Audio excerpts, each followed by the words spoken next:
Hi everyone, kenalin nama gue Bianca Bunga Saputra. I'm a say that I'm a proud feminist dan juga gender activist. Dan sekarang hari ini gue bakal ditanyain sama Pranala TV, so stay tuned. Pranala TV, feel the entertainment.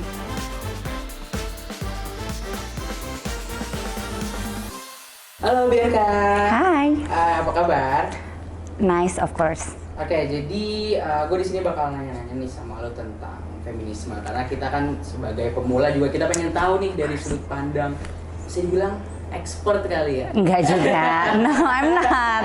Oke, question number one, kalau lo lagi jalan terus tiba-tiba ada yang ngomong cantik banget sih Neng, Thanks. mau kemana Neng? Itu tuh sebuah pujian atau udah masuk catcalling? Kalau iya, kenapa dan apa batasannya sampai itu dikategorikan sebagai catcalling? Oke, jadi emang hal-hal kayak gitu udah jadi makanan sehari perempuan banget ya. In these days, mungkin zaman dulu juga sering banget yang namanya dapat pujian, they said. Kalau gue pribadi, gue nggak mau sih terlalu pesimis sama laki-laki ya, karena ya balik lagi feminisme itu bukan anti laki. Jadi sometimes kalau ada stranger yang muji gue, if they're saying to me nicely, politely, ya gue bakal bilang thank you, have a good day and anything gitu. Cuma emang kalau misalnya apa yang mereka ucapkan udah terkesan agresif dan juga degrading gitu, gue pasti udah yang kayak fuck you gitu, jangan ngomong kayak gitu ke gue gak suka. Jadi the line between itu mungkin ada di naluri gue sebagai perempuan kali ya, living in this very dunia patriarki. Kita bisa lihat sih mana orang yang emang muji kita with a good intention, mana orang yang emang memuji kita karena lihat kita sebagai perempuan lemah yang pantas dilecehkan gitu. I can see that very clearly dari naluri diri sendiri, dan sometimes kadang ada juga pernah gue lari di Galaxy with a very ideal clothing. I said gue pakai legging dan juga kaos, dan ada orang bilang mbak cantik. I said thank you, have a good day. Tapi ya baik lagi kalau misalnya emang ada orang yang wah mantap banget nih mbak, wah gede banget nih gitu, I'll be mad of course. Gue bakal marah banget karena I don't like it dan I don't deserve to be catcalled like that gitu. Apakah benar feminisme itu usaha untuk merebut kekuasaan laki-laki? Oke, the simple answer is no. Jadi sebenarnya awalnya gue juga gitu ya, Liv. Let's say gue see feminism tuh as a woman movement. Ya emang sih itu diinisiasikan oleh perempuan. Tapi baik lagi ternyata setelah gue go deep down, belajar lebih dalam lagi, dan ternyata it's so much more than that. Ternyata nggak hanya tentang segmentasi perempuan dan lelaki, tapi gimana feminis bisa memperjuangkan hak para kaum marginal, kaum-kaum yang terpinggirkan. Patriarki is very rooted, udah berakar banget di dunia ini, especially di negara-negara yang emang third country kayak kita gitu ya, emang masih sangat mengedepankan patriarki gitu. Akhirnya gue sadar kalau ternyata apa yang diupayakan sama feminis itu nggak hanya perempuan, tapi juga kaum marginal, let's say masyarakat adat itu juga termasuk kita perjuangkan, kaum-kaum queer community dan juga masyarakat berpenghasilan rendah juga kita perjuangkan, and even let's say anak-anak yang dilantarkan juga jadi bagian dari apa yang diperjuangkan oleh feminisme. Jadi sebenarnya it's so much more than fighting men, tapi lebih ke male supremacy kali ya. Apa yang, karena kan memang in this patriarchal world obviously banyak banget nih dominasi laki-laki yang ternyata malah membawa ketidakadilan terhadap perempuan, dan akhirnya itu yang kita berantas. Tapi bukan berarti kita menghilangkan laki-laki dalam bagian struktur sosial, enggak, tapi kita ajak mereka bareng-bareng untuk bisa achieving the equality that we're looking for, yang tentunya saja bareng-bareng nih satu line, perempuan, laki-laki, dan tentunya spektrum gender yang sangat luas ya, yang nggak hanya bisa kita kotakan sebagai laki-laki dan perempuan. Kita berjuang bersama-sama to eventually live in this very harmonic world ya, karena emang gue yakin banget sih later on ketika emang equality udah bisa tercapai, kita bakal harmonis banget. There is no gonna be discrimination, gak bakal ada. Bakal adanya apa? Perdamaian, love, and even care to one another yang mungkin sekarang udah jarang banget di dunia sekarang. Jadi emang the core fruit dari feminisme itu indah banget. We don't hate one particular gender, enggak, kita mau ngajak semua bareng-bareng to eventually be one atas dasar kemanusiaan, humanisme, obviously untuk pada akhirnya bisa menciptakan dunia yang lebih baik gitu. Oke, next question. Lu pernah nggak turun aksi feminisme? Dan menurut lu sekarang tujuan feminisme udah tercapai apa belum? Oke, jadi long story short, mungkin biar teman-teman juga paham kali ya, kalau misalnya gue ini baru terjun tuh pas pandemi. Jadi emang ketika limitasi social movement yang turun ke jalan tuh dilibatasin banget. Bukannya dieksklusifkan, tapi emang biasanya jadinya orang-orang core dalam organisasi feminisme lah yang turun ke jalan. Jadi kita hanya represent mereka lewat sosial media gitu. Jadi emang yang sekarang gue lakuin adalah mostly adalah online campaign. Mungkin Pranala juga lihat gue as a gender activist juga kan di sosmed. That's how I do my voice untuk bisa menyuarakan suara mereka adalah dengan menggunakan platform gue yang alhamdulillah gue punya. I have my audience to eventually gue akhirnya nggak mau muluk-muluk deh, at least teman-teman gue terdekat tahu core feminisme tuh apa, even my little audience juga paham feminisme tuh apa, yang pada akhirnya mereka bisa sampaikan itu ke orang-orang terdekat mereka kan. Jadi it's little baby steps gitu loh, dan konsep baby step ini yang sangat amat diupayakan sama feminisme Indonesia, karena memang tentu aja gue nggak bisa tutup mata ya kalau misalnya menerapkan, mengimplementasikan feminisme di negara ini sangat susah.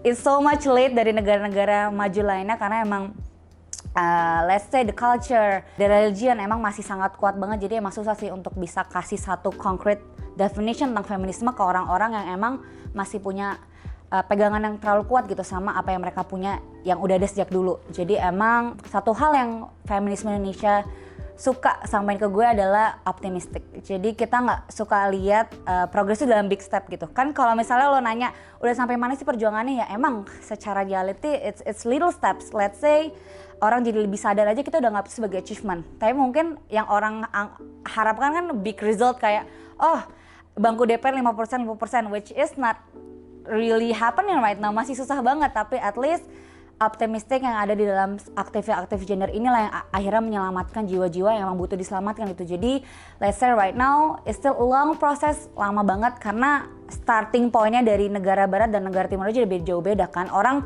udah ngomongin equal rights vote, kita masih ngomongin pendidikan, orang masih baru mau sekolah di Indonesia. Jadi emang it's really hard to achieve the same result kayak negara-negara yang kita lihat sebagai contoh, itu susah banget. But anyway, it's still a process, dan yang gue lihat sih everyone is enjoying it ya. Kayak orang ya udah baby steps, it's still a step, it's still a progress, dan yang pada akhirnya kita mau berusaha untuk bisa mencapai ya a real equality in all aspect.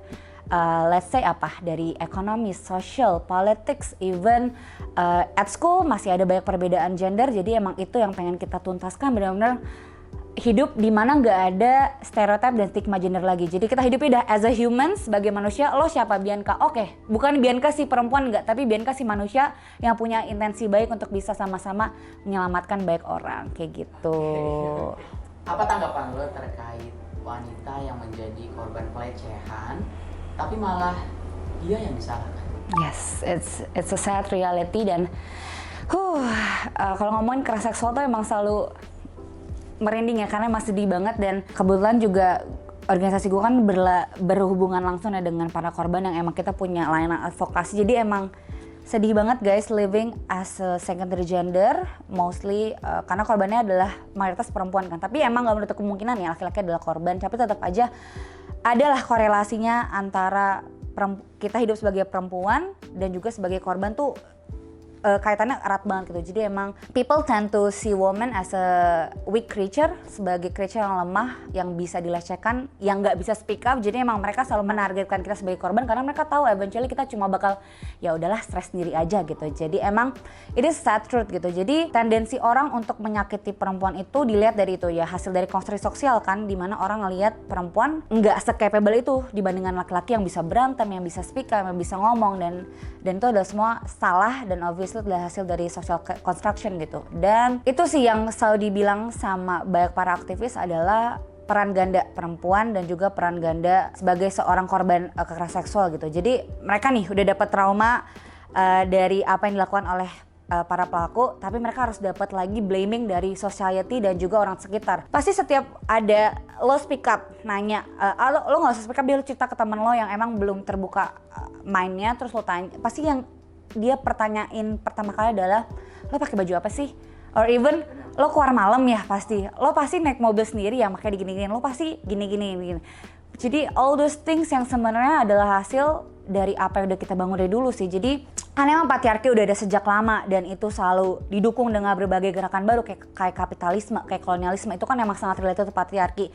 Akhirnya kesalahan dari patriarki lama-lama dinormalisasi, dan akhirnya jadi bagian dari kehidupan sosial kita, dan eventually semua orang melihat itu sebagai hal yang wajar aja, dan obviously salah. Dan pada akhirnya perempuan harus menjalankan beban ganda apalagi yang udah jadi korban, yang jadi penyintas, yang emang sebenarnya seharusnya dilindungi, dikasih advokasi terbaik, ditanyain how do you feel, are you being well sekarang, rather than menanyakan kondisi lo pakai baju apa, lo keluar jam berapa, karena itu unfair banget. Karena eventually apa yang diciptakan atau yang dicapai sama para aktivis gender adalah dimana kita bisa hidup di lingkungan yang aman, tanpa ada ancaman, without having to fear, tanpa ada rasa takut, dan tentu aja nggak perlu ada yang namanya perempuan sebagai kaum yang vulnerable gitu, kaum yang emang fragile banget untuk bisa dilecehkan. Jadi eventually nanti harapannya kita jalan jam 1 malam sendiri ya, I don't care, I don't mind. Karena apa? Akhirnya laki-laki seharusnya bisa meng-appreciate woman, bisa respect woman, ya padahal mereka udah just leave it alone. Kalau bisa malah dilindungi, kalau bisa malah diapain, rather than being harassed, diperkosa, dan it is a sad truth. Oke, biarkan next question ya. Gerbong atau tempat parkir khusus wanita itu salah satu bentuk emansipasi atau tidak?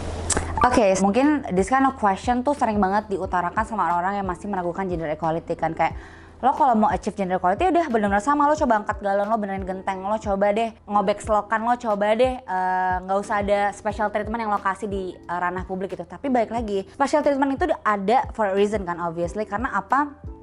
Being a woman di dunia yang sangat patriarki dan juga menempatkan perempuan sebagai gender secondary, balik lagi, we tend to get harassed. Kita gampang banget untuk bisa dilecehkan. Let's say posisi kita saat ini sangat vulnerable, sangat fragile, sangat beresiko untuk mendapatkan hal-hal yang sangat unequal dan sangat nggak adil.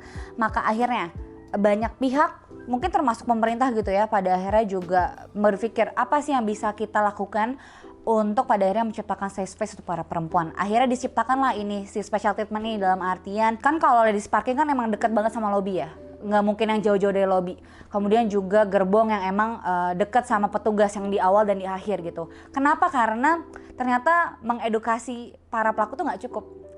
Kita mau ngajarin mereka untuk nggak melecehkan wanita nggak cukup. Akhirnya ya udahlah kita pisahin aja mereka daripada si perempuan ini malah dapat resiko yang tentu aja membahayakan dan juga merugikan mereka. Simple mind kayak gitu yang pada akhirnya kalau misalnya nanti eventually 100 tahun lagi lah, nggak tahu, udah benar-benar equal, orang udah sadar kalau misalnya perempuan emang selama ini dikasih treatment yang nggak adil, pasti gue yakin kok nggak perlu ada loh segmentasi special treatment kayak gitu, nggak perlu ada gerbong khusus. Udah we live in a very same world, kita hidup di satu gerbong yang sama, di satu tempat parkir yang sama dengan equal treatment, asal-asal lo pada jangan suka ngelecehin wanita. Simple banget. Apakah hanya perempuan yang boleh jadi feminis? No, lo tau gak sih gue satu kriteria calon pacar gue adalah dia harus jadi feminis sih. Harus banget, karena bakal susah banget gak sih gue ngajarin dia ayu eo, gue maunya gini, ternyata dia gak sepaham, itu bakal susah banget. Karena emang ya balik lagi, being a gender activist itu susah ngasih pemahaman ke orang-orang yang emang udah punya pemahaman yang mereka punya dari lama gitu. Let's say udah diajarin dari orang tua untuk jadi kepala keluarga, jadi ini. Jadi itu udah kayak disusun sama sosial aja kan. Laki-laki harus cari duit, perempuan let's say harus bikin anak, memproduksi, kemudian dirawat, terus kita nggak boleh kerja dan lain sebagainya. Itu kan udah common thing banget terjadi di ranah keluarga. Dan pada akhirnya itulah yang bikin gue kayak, oh udah gue harus cari suami, ntar harus feminis. Kalau nggak ntar gue nggak boleh kerja. Kalau nggak nanti gue cuma disuruh bikin anak lagi. Ntar gue cuma disuruh jadi alat produksi aja. Meanwhile produktivitas gue nggak hanya di sebatas anak gitu. Tapi balik lagi ya, it's a choice gitu loh. Jadi kalau emang lo mau jadi ibu rumah tangga ya monggo. Kalau mau jadi working mom ya monggo. Atau lo nggak mau punya anak, mau free child, monggo banget. Jadi it's a choice yang everyone punya rights untuk bisa ngambil tanpa harus diganggu sama orang lain.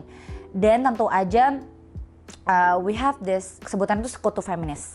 Sekutu feminis itu sangat amat membutuhkan orang-orang yang tentu aja sering dikaitkan dengan patriarki, which is laki-laki kan. Makanya sebenarnya mengajak laki-laki untuk bisa menjadi bagian dari sekutu feminis adalah sebuah keuntungan bagi kami, karena kita bisa kasih comprehensive definition loh ke sesama laki-laki lewat agen feminis yang laki-laki juga, dari aktivis feminis yang laki-laki juga. Jadi mereka lebih bisa ngomong heart to heart, man to man, over a drink. Lo tau gak sih feminis itu ternyata gini-gini loh. Jadi itu yang pengen kita achieve. Sebenarnya spreading awareness aja sih yang pengen kita targetin sekarang gitu ya, untuk nge-spread awareness ke orang-orang by one, heart by heart, untuk pada akhirnya mereka bisa paham urgensi dan juga beautiful definition of feminisme itu sendiri. Apa aja sih gerakan-gerakan feminis? Oke, mungkin definition dari feminisme itu sendiri dulu kali ya. Jadi banyak banget nih orang yang see this as a social movement, sebagai sebuah upaya sosial. Tapi dari yang gue baca dan diajarkan juga ke gue, feminisme can be three things. Of course social movement, gerakan sosial, bisa juga alat analisis. Jadi kayak misal gue, Bianca as a feminist, gue suka banget nih ngeliat isu-isu sosial tuh lewat perspektif feminisme. Jadi itu yang gue jadiin alat analisis gue dalam melihat hal-hal yang emang related terhadap diri gue dan juga sosial.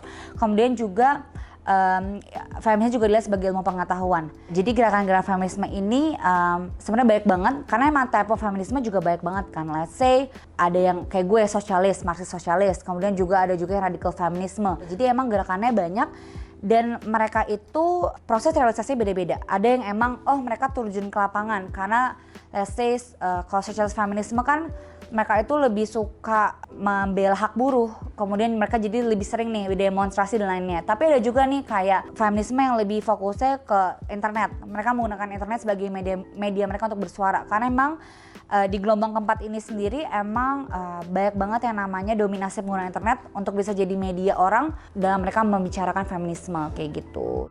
Dari kapan sih sebenarnya dan apa yang membuat lo menjadi seorang feminis?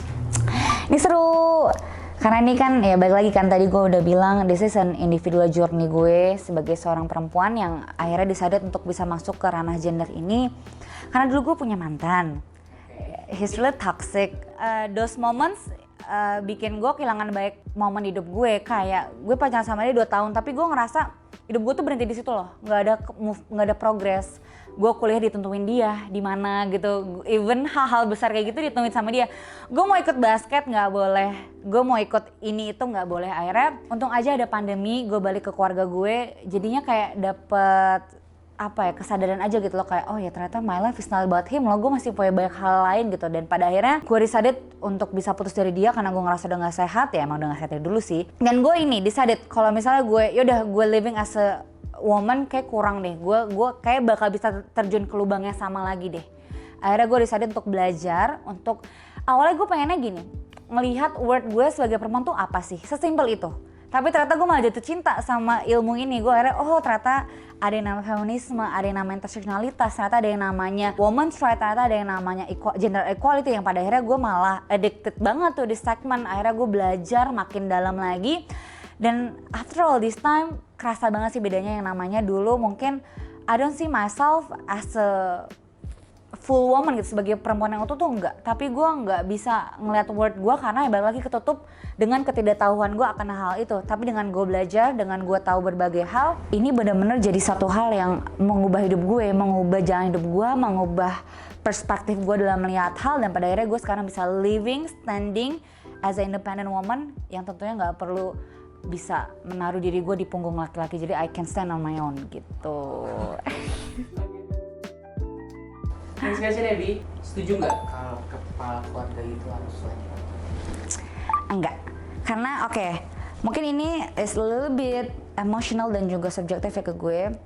Karena sekarang I don't have a mom and dad, bonyok gue udah gak ada dua-duanya.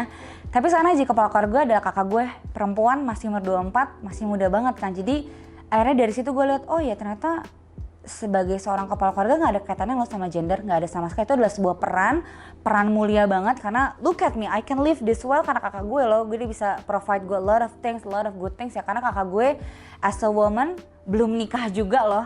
Ini in the future gue memulai sebuah keluarga, gue gak mau tuh ada segmentasi kepala keluarga itu adalah dia, tapi ya kepala keluarga adalah kita berdua sama-sama membina rumah tangga. Baik lagi nahkoda rumah tangga itu kan kalau bisa ya kita berdua gitu loh, jangan ada satu aja, supaya ya kalau satunya capek ya kita bisa take over atau bisa makan ngelindungin yang satu yang emang lagi capek. Jadi emang baik lagi tanggungan keluarga itu kan berat banget ya menurut gue.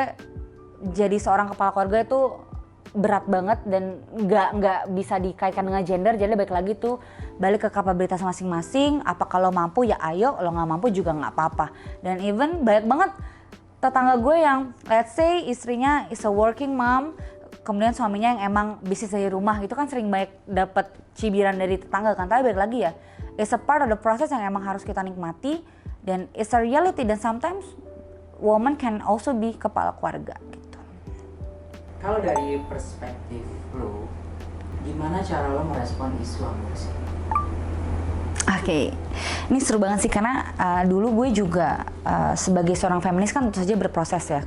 Dulu gue sempat pro life loh, gue sempat sangat mendukung kayak pasti bayinya kasihan tau ya apa yang orang lain juga pikirkan gitu. Tapi ternyata gue belajar lebih dalam lagi sama teman-teman gue di komunitas gue, ternyata ya emang pro choice adalah pilihan gue sekarang gitu. Jadi emang semua orang berhak punya pilihan yang mereka mau. Karena let's say kalau misalnya lo ngomong tapi itu kan nyawa, tapi balik lagi nggak semua orang is capable of being mom, nggak semua orang mampu jadi ibu loh.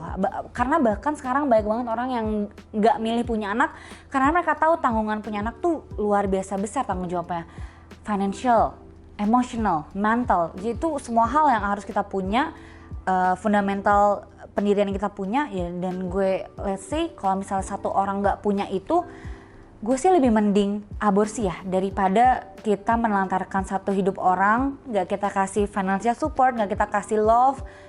Kasian juga anak-anak itu bakal sedih banget dan mereka juga bakal ngerasa kok gue nggak disayang sih, kok gue nggak dapet ini itu sih, kok gue nggak kayak anak lain sih. Jadi daripada lo nggak siap, mending lo pilih choice untuk it's a wise choice gitu, karena gue tahu mereka pilih pilihan itu atas dasar mereka untuk nggak bikin kehidupan anaknya atau calon anaknya lebih jauh menderita gitu. Di gerakan feminis identik banget sama kata setara atau kesetaraan. Gimana cara lo menilai apa yang dimaksud dari setara?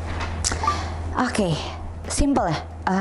For me, equal atau setara itu berarti semua orang tanpa harus dilihat identitas gendernya. Jadi see them as a human yang punya kapabilitas tersendiri untuk bisa memilih pilihannya.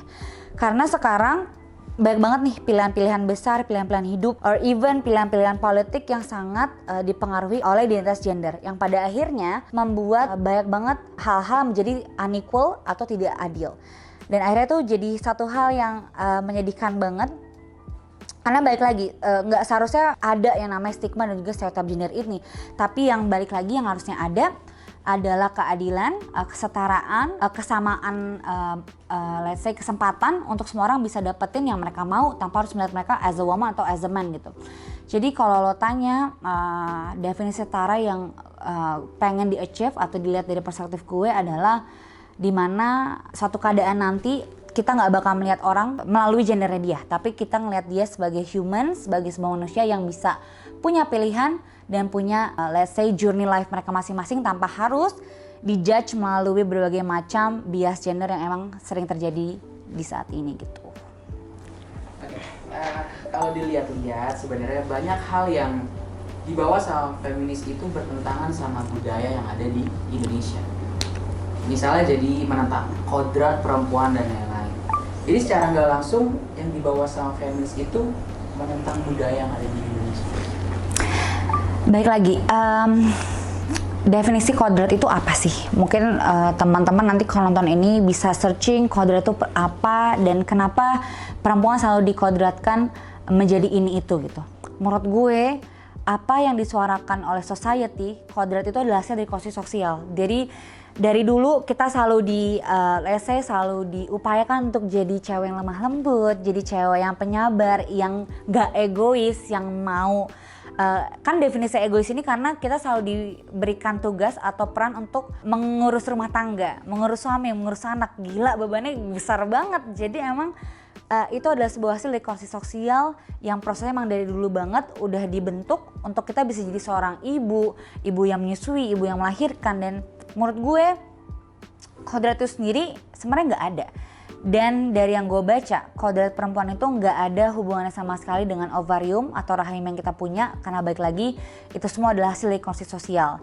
Jadi kalau gue tanya apakah itu menentang apa yang nilai-nilai yang ada di Indonesia, I must say no, karena gue yakin, even gue juga lihat banyak banget kan sekarang Muslim feminisme juga, mungkin yang orang mungkin selalu mengaitkan patriarki dengan agama tertentu, which is wrong. Ternyata nggak juga, ternyata banyak juga loh aktivis gender dari agama tertentu yang berbicara bahwa sekarang even agama pun bisa loh jadi media yang tidak melihat satu peran itu berdasarkan gendernya, tapi ngelihat itu ya udah sebagai sebuah isu kemanusiaan, sebagai sebuah hal yang emang harus diupayakan kesetaraannya. Jadi sebenarnya tinggal gimana kita bisa menemukan titik tengah ya antara feminisme, kebudayaan dan juga agama, yang pada akhirnya titik tengah ini akan jadi harmonisasi antara banyak hal. Interseksionalitas itu yang pada akhirnya kita bisa kasih pemahaman konkret sama orang Indonesia yang mungkin masih punya budaya-budaya tertentu, kalau ternyata feminisme is not that bad, it's not that western, it's not that liberal tuh enggak, tapi kita bisa kok menyesuaikan penerapan dan juga implementasi feminisme ini sesuai dengan negara yang kita ada gitu, let's say Indonesia. Berarti sekarang kita temukan titik tengahnya, titik harmonisnya, dan pada akhirnya titik tengah ini bakal jadi awal mula yang baik untuk pada akhirnya bisa mencapai gender equality yang sangat kita harapkan dari dulu, kayak gitu.